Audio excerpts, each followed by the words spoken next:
Welcome to Faith, Fiction, and Folklore, or the Tri-F podcast, where we try not to F the podcast up. Today we're talking about Trump's little to-do with the South African president, and I find it quite hilarious. Gary, how are you this evening? I'm pretty good, man. How are you? I'm doing well. Trevor, how are you? Yes. He's yes. Close enough. So, all right, I should start off by adding a qualifier to this. It is not my intention to talk about politics all the time during this stream. The title of the podcast is Faith, Fiction, and Folklore, but we count conspiracies and government cover-ups as folklore. It is not my fault that all the freaking cover-ups are coming up now on the news, okay? That was not planned. That was not intentional. So it is not my fault that this happened. This is not necessarily a political show. We're not opposed to it, but we try not to, go there exclusively. It's just working out that way. Okay? It's totally on purpose. It's not intentional. Don't lie to people, Trevor. It is very intentional. Bull. No, it is not. These are these are things that have been dubbed conspiracy theories by some. And they're all being outed as true. What is a fellow person like aficionado of conspiracy theories to do other than to go, ha, right, eat it. The truth will set you free. What am I to do but gloat? So, all right. Sorry, Cody, go on. I don't know if I cut you off or not, but I thought you might have had something else to say. No, I was just going to say, if it makes you feel any better, I think all of this, the president and everything is fiction. It's all just a storybook. It's all just bullshit. Yeah. Storybook or block. Well, let me ask you this. Why would the president of Africa agree to this? Yes, I'm going to be cast as the guy who looks like I'm lying about a genocide. Like, how much did he get paid to be a part of this little theater? Fair enough. Like, this is pretty embarrassing. All right, let me show you guys this. This was beautiful. Like, this is peak Trump. So, all right, here we go. Excuse me, turn the lights down. Turn the lights down. Okay, so we're jumping straight to the video. So this should be prefaced by saying the president of South Africa just got done denying the genocide thing. And I really wish they'd shown the beginning here because the guy is being incredibly condescending to Trump. He's saying stuff like, if you would only just listen to these people, listen. By the way, do you like golf? All this crap. And he's really being very condescending to Trump. And then Trump responds with, all right, would you turn the lights down? And from that moment on, crap's about to get crazy. So here we go. Time to acknowledge your behavior. Time to acknowledge your behavior, yeah. And it's right behind you, Johan. There's nothing this government can do. With or without you, people are going to occupy land. We require no permission from you, from the president. This is his party leaders, his vice president, saying kill the whites. They're big events. We're seeing all this on the show. We are going to occupy land. Yeah. South African occupy land. That's who we are. And they pass the laws to protect the land. They're doing it. Oh no, we're not doing anything wrong. This is getting good now. Never be scared to kill. A revolution demands that at some point there must be killing because the killing is part of a revolutionary act. Shoot to kill. Yamaza. Kill the poor, the farmer. Kill the poor, the farmer. Brr, pa, pa. Brr, pa, pa.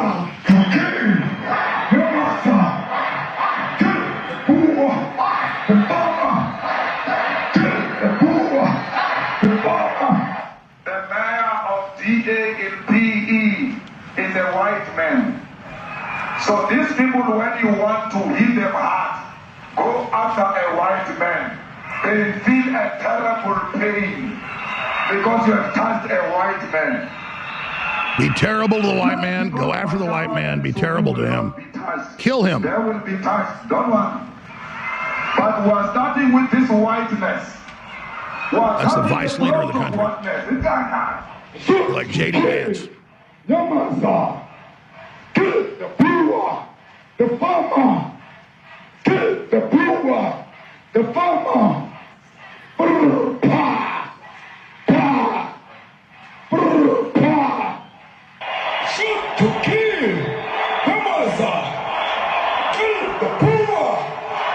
is incredible. The corporate media, the South Africans, are all working together to cover this up. Trump in the White House is showing it to him with hundreds of thousands in a sports stadium. There's hundreds of these videos. The future, I'm saying to you, was not called for the killing of white people, at least for now. I can't guarantee the future. Yeah, but I mean, you'd understand somebody watching that, especially as it gets shared on Twitter. They freak out. It sounds like a genocidal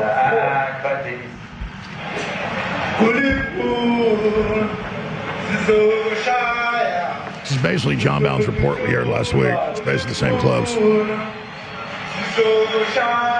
Yeah, this is another one of the big parties. Saying, Sorry, Cody, what'd you say? I said these people are gross. Yeah. They're like wild animals. Yeah. I mean, it's really primitive the way they're behaving. Like, it's just Primitive is a great word. Yeah, it's crazy. And the president's sitting there trying to condescend to Trump and go, it ain't happening. You just need to listen to us, buddy. Nothing to see here. Moving on. As if he really thinks he can hide an entire genocide. Of course, this has been talked about for years. But that's the point of a cover-up, isn't it? They're all going, this is a conspiracy theory. It's not real. There's not people dying en masse. I mean, you can let them have, what's that? Dianthword. Remember them? Dianthword? Mm-mm. They can have them. You remember the movie Chappie? Sorry. Really? Yeah. Oh man. Okay, well it's a South African band and they're white, but they're terrible. So they can have them. Oh, okay, gotcha. So apparently also Elon Musk was like staring daggers at the South African president during all this. So this was quite the personal thing. And I saw this with a different camera angle when I was watching it. And I'm going to brag on Trump. Man, it was crazy because... Pretty hardcore. Yeah, while this guy is sitting there looking in every direction except the TV, Trump, talking about body language earlier with the Cash Patel and Bongino thing, Trump is just sitting there leaning forward, and you can kind of see it here. He's got his hands clasped together, and he's just staring directly at that president at the entire time, and he never takes his eyes off the guy. I mean, it is intense. Like, that is just old school intimidation. I hadn't seen him pull that kind of move on somebody before. It was impressive from just like a domination standpoint. Like, it was impressive. And I'd never, like, I'd heard he was kind of like, you know, a bulldog of the business kind of sense, but I'd never seen him. Yeah, I'd never seen him pull that move on somebody before. It was like, you can kind of see it here. Like, you should watch, just see him. He doesn't move. He doesn't move, and he sits perfectly still, and it just, that president is just like all over the place, shifting and moving around. It's crazy. So, and then a reporter, because again, the theme of this is cover-ups. I guess that's the theme of tonight. We're covering up, you know, Epstein. We're covering up the drones. We're covering up this genocide. And watch how the media reacts. I don't know if they'll get to it on this. I think they will, though, because it's long enough. But watch what the reporter does and how Trump responds to him. But it was an attempt at obfuscation, basically. So we'll move on. Kill all the white people.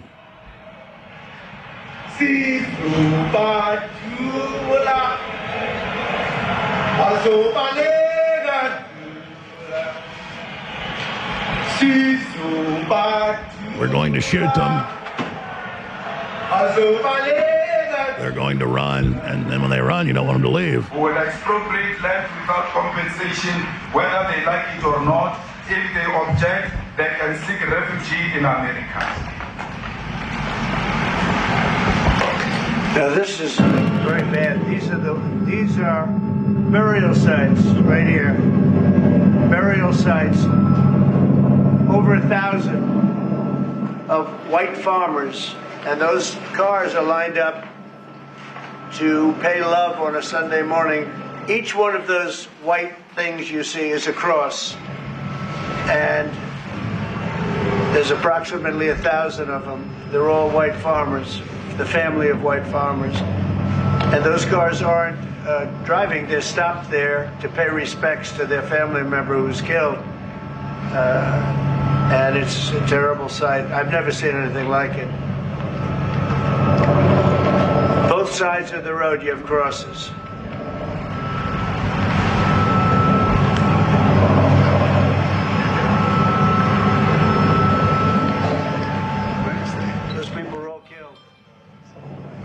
told you where that is, Mr. President?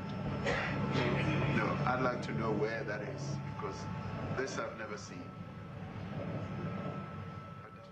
Okay. I mean, it's in South Africa. We need to find out.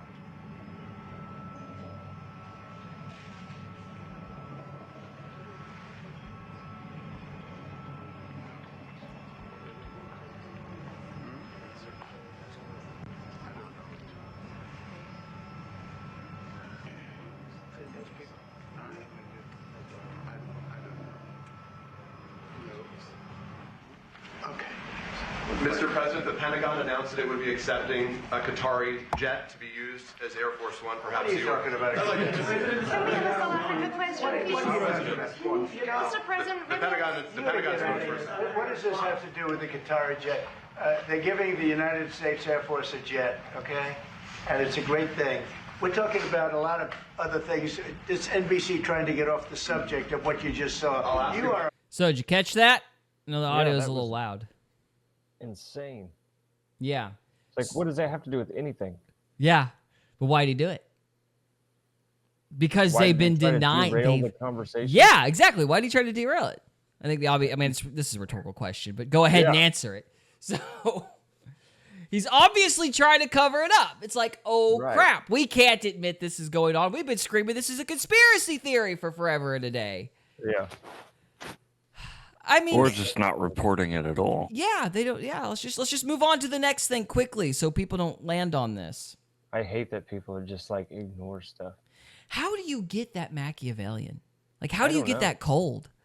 It's like there are thousands of dead people on the road, and you're like, the one thing that's running through your mind is, oh crap, I got to find something else to talk about. Oh crap, we can't let this isn't part of the narrative. Oh crap, what do I do?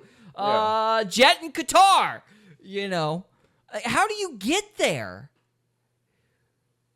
It just blows me away.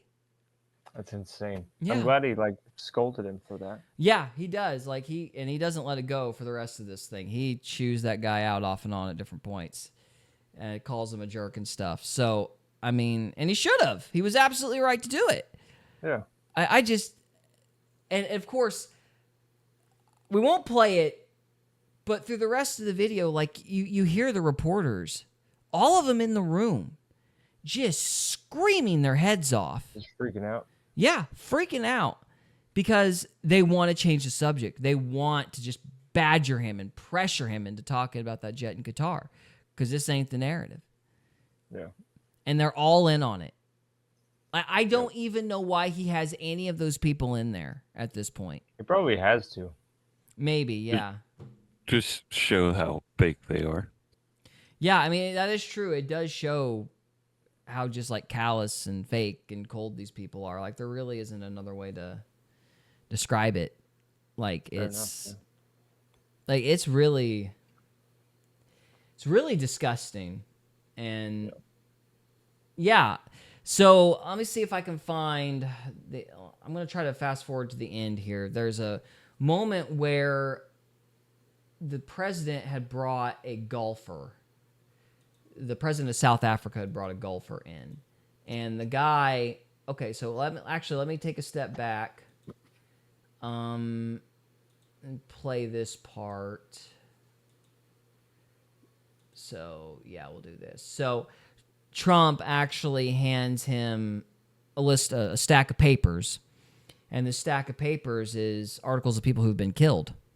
Mm-hmm. And it was a pretty poignant moment, and just, you know, the president tries to weasel out of it, but I mean, the gig's up at this point, at least in my opinion. So we'll play this really quick. People need to sit down around a table and talk about that. Well, there are and this is precisely what we would also like to talk about, including, of course, trade matters, investment matters. Now watch this. I just want to stop and pause here. Notice what he's doing. Let's talk about trade. Let's talk about money. Yeah. Let's change the subject. And Trump, instantly recognizing what he does, calmly, without getting mad, goes and grabs this stack of papers. Yep. Like, it's just, I was impressed with Trump on this. I really was. What manner of man is this? Yeah. So the issues that concern you as the United States, those are all recent. And those are all deaths. Yeah, in many ways, I mean, one should say you are a partner of South Africa. Well, Trump is conducting an info war. So, yeah. Oh, but you're our partner. You're our friend, buddy. Right? Trump ain't going to let it go. It's really crazy. Now, every day from the White House with these press conferences, exactly what I said you should do. This is amazing. Good news. Oh, dadgummit. Okay. So, yeah, that paper moment where he just goes, these are all deaths. Like, that was... Boss like, shit. Yeah, it really was. It really was. Like, Trump can get on my nerves sometimes, but that was peak Trump. That was just fantastic. Like, I have nothing but good things to say about that interaction. But it should be terrifying, absolutely terrifying, how cold the media is and how the first place they go is... Oh, you bought a jet? Obfuscate. Yeah. Oh, you got a plane. You got an airplane, you know. And just distract, move the goalpost. So you guys talk about this thing for a couple minutes. I'm going to try to find that thing with the golfer because there was a back and forth where the president of South Africa, he tries to basically weasel out of it, talk his way out of it, tries to shift things back to the economy and stuff. And this was the great irony of this meeting was this president of South Africa, he had brought golfers because he'd heard that the president liked golf, right? So he was going to kiss up by bringing up all these professional golfers. And Trump at one point asks the golfer his story, and the golfer had parents who were farmers in this country, and he describes their experience, and that kind of sealed the deal, like Trump was right. Was the golfer white? Mm-hmm. Yeah. And so, yeah. So it kind of ended the South African president's attempt to weasel out of it. It kind of sealed the deal that this was really going on. So let me try to find that really quick. And yeah, it's going to take me a minute. So if you guys could talk amongst yourselves, I'd appreciate it. Do we know how long this genocide has been going on? Oh, years. Basically what happened. Callie was talking about this 10 years ago. I mean, mm-hmm. So it's just been going on and on and on. Yeah. And unless you've they simply just don't care. Yeah. No, they want it. The blacks want to get rid of the whites so they can take their land and ruin it. Yeah. Like they did before. Yeah, like they do over and over again throughout history. It's communism. It's what communism does over and over again. People come in, they go into these areas where the tribes are basically fighting amongst themselves, but they don't own any land. Those farmers claim the land. They revitalize the land. They produce food. People move into the area because there's food there now.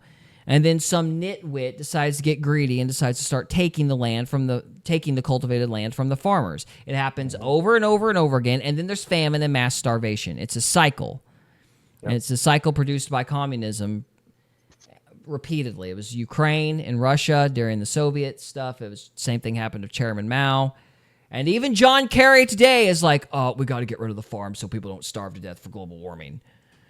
It's just the same crap. It's insane. Same crap, different day. Yeah. I wonder, it's just theory, if Joseph saw that way back in Egypt and was like, hey, let's get prepared for this. Well, yeah, that's what it was. It was crop rotation. In my opinion, he was basically, while they had 7 years of good soil, they stocked up on grain, and then they didn't use the land for 7 years because the famine was coming anyway. But that's what you have to do. You have to cycle land. That's why you had the Dust Bowl in the Midwest. Right. They plowed and plowed and plowed and plowed and got rid of all the topsoil the second there were some bad winds and a drought. And so they made a bad situation worse. But this is how desertification happens. That's why that Fertile Crescent and the Sahara, that's why that area isn't fertile anymore. Because people used it and used it and used it until there was nothing left and they didn't revitalize the land. And that's why we've developed these agricultural practices over the years. And these Dutch farmers are apparently masters of that. And so they've taken that dead African land, turned it into something profitable. And now, and basically ever since Nelson Mandela died, the communists and the oligarchs have been going in trying to take the land that they built up. So it's just same crap, different day. Yep. So let me try to find this. Sorry, I got to ranting. Ranting is fine. Yeah. So Trevor, you never heard about this? I have heard about it, but I've never personally seen it anywhere until now. Yeah. But I hardly ever watch the news myself. Yeah. I actually know a couple of, I think my wife was the first person I heard of it from, but I actually know a couple of South African farmers that moved here because it's terrible there. That's crazy. And they really don't like the blacks. That's nuts.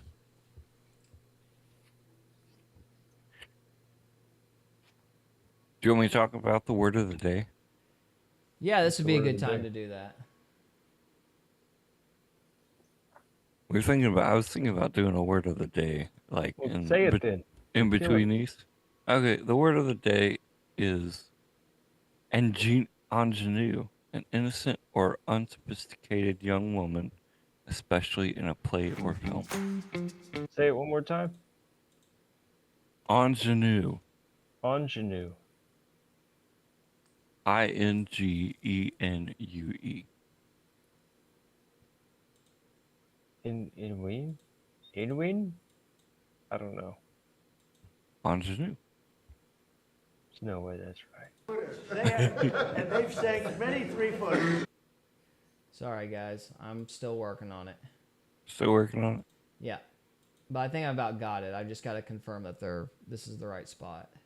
I mean, shouldn't Trump just get up and hit this guy upside the head with a hammer or something? Well, that would be bad politically, right? I don't think so. He's awful. He's like killing people. I don't think this guy's killing people directly. I think he's basically a No, but- stooge that's been hired by the oligarchs. He's like chanting to kill white people and stuff. That was one of his team members, not him directly. Although he was seen agreeing with them in a video. I think it was either today or yesterday. They found old footage of him affirming what the rest of his party was saying. Oh, okay. So, yeah. I mean, yeah, I just like get rid of these people. If you want to be the world police, here's where to start. CIA. I don't know. It's a interesting strategic question because sorry, I'm here. I'm trying to multitask. I'll pause this and rant for a I minute. mean, it would definitely create a vacuum. You know, like Yeah. there's a movie with Ryan Reynolds called Seven Underground, and they go in and there's like this awful dictator, and he's like destroying this country, and they go in and they kill him and replace him with his brother who's not malevolent. Or his more benevolent brother. Like so, like when you kill a dictator, it creates a vacuum. Like Yeah. somebody's gonna go in there and start ruling, and 9 Yeah. times out of 10, it's gonna be a communist. Yeah. So, Yeah. The tricky part to do this is to get a leader in there that people trust that's good. Yeah. It's not worse than what was already there. The problem Because, is like, people are right now the people all want to kill the white people, and so you'd have to have somebody come in there with propaganda and shift the whole mindset before they would accept the leader. Yes, here's the thing. The propaganda is what got them there in the first place. Right. This whole resentment towards the white man or whoever, like that's stoked by the government because governments Right. are all about divide and conquer. Yeah. And so to fix it, yeah, you'd probably have to have propaganda in the other direction. The important thing is it's not a genetic thing. It's not,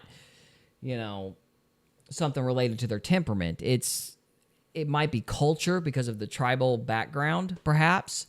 But really, it's the government taking the economic circumstances or taking the circumstances in a country and basically antagonizing that tribalist impulse. So in Soviet Russia, I think they're doing the same thing here. yeah, they did the same thing in Russia too. Only with Russia, it wasn't so much race as it was the different like industrial camps, like the railroads were in competition with like the steel people or something like that, Yeah. And so, but the idea, be it race or different facets of industry, you create this kind of tribal team spirit thing, and you set those people against each other. And then when everybody's starving to death, you bring in benevolent leader to bring down the hammer, you know. And they're trying to do that here, and they've successfully done it in South Africa. They successfully did it in Russia, and they did it with Mao. Mao was a little interesting, though, because it was like young versus old, you know, so the children killed the parents in that case. So they did that through the universities, and that was more, I think, what people were... 1984. Yeah. Well, it was like, it's like the communists here started out trying to do the Mao tactic, like old versus young. And I guess it didn't work or something. Now they're trying the whole race thing in earnest. So, but it's still the same idea. It's just divide and conquer. Who's a kiddie's favorite dictator? I don't know. Mao.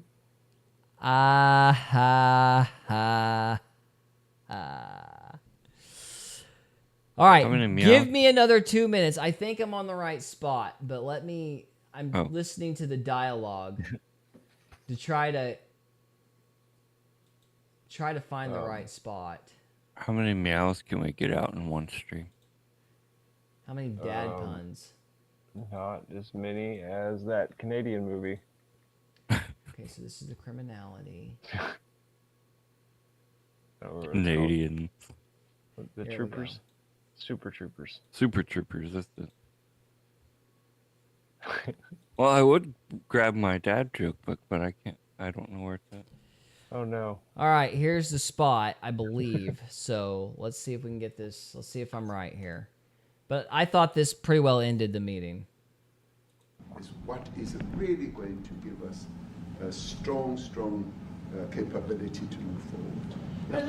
Retief, excuse me, do you have anything to say? I mean, I don't want to leave you out. You know, the guy won 3 or 4 majors. 3 or 4? No, only 2. That's a lot. By the way, 2's a lot. A lot of tournaments you won too. You have anything to say? Yeah, thank you, Mr. President. President Ramaphosa. I grew up in an area in South Africa that is a farmland area, Polokwane. And there is some issues up there. Obviously, my dad was a property developer as well as a part-time farmer. And yeah, some of these buddy farmers got killed. The farm is still going. My brothers run it. But it's a constant battle with farms they're trying to burn the farms down to chase you away. So it is a concern to try and make a living as a farmer, and at the end day, you know, without farmers, there's no food on the plate.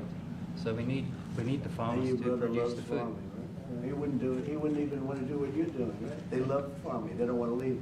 But it's a struggle. Yeah, and you know, food and fresh water is the most important thing in life. You know, without those 2 things, you can't survive. How is the water there? The water's great, obviously. All the water comes out of the borehole, out of ground for us down there. But yeah, it is a battle to get the water out sometimes when all the equipment gets stolen all the time that you're trying to get the water out. So does your family and your brother, do they feel safe on the farm? They live behind electric fences, you know, try and be at night safe. But it is constant whenever you leave that something could happen. And there's nowhere to live. you know, both of them has been attacked in their houses. My mom's been attacked in her house when she was 80. So it is difficult. But you know, the guys live a great life despite everything going on. Something. So much for bringing golfers to kiss butt. Dude, he dunked on that president. I hope they let him stay because they definitely killed his ass when they got him home. Yeah. They might have. Yeah. Good night. Like that ended the meeting. I mean, there was other stuff said. Beans. Yeah. Imagine that. Hey. You have to live behind an electric fence because people want to kill you. Yeah. He took the beans and just Yeah. flung them everywhere. Yeah. But it's just criminality. Nothing to see here. No genocide. They just live behind electric fences. It's fine. It's all fine. Yeah, that goes Good along night. with... You guys know who Mr. Beast is? Mm-hmm. He went over there to Africa and did all those freshwater things. Mm-hmm. He gave them pumps to do fresh water. Yeah. And for those videos, he got the most death threats. And while he was over there, he had to have like a armed escort and everything. Yeah. So famines aren't just random tragedies. Very often they're orchestrated by the people in power. Yep. There is a reason that the Bible talks about Gideon making, I think, bread in like a wheat and a wine press. He was hiding to make his food because that's what tyrannical governments do, and that's what they've always done throughout history. They try to starve people to keep them weak so they can maintain their power. So. Yep. Or feed them garbage Or chemical that makes them weak. Exactly. Which country are you talking about, Cody? I wonder. I don't know. Guess. So, all right. That's going to do it for episode 3. Anybody got any final thoughts? Nope. All right. Well, guys, we're going to continue on with the live stream. So if you're watching the live stream, stick with us. If you're watching this after the fact, thank you so much for watching, and we'll see you next time. See ya.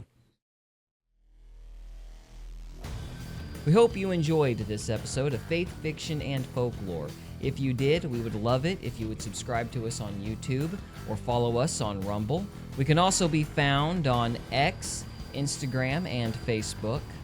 And we are available on Spotify, Apple Podcasts, Amazon Music, and iHeartRadio. Thank you again very much for listening, and we'll see you next time.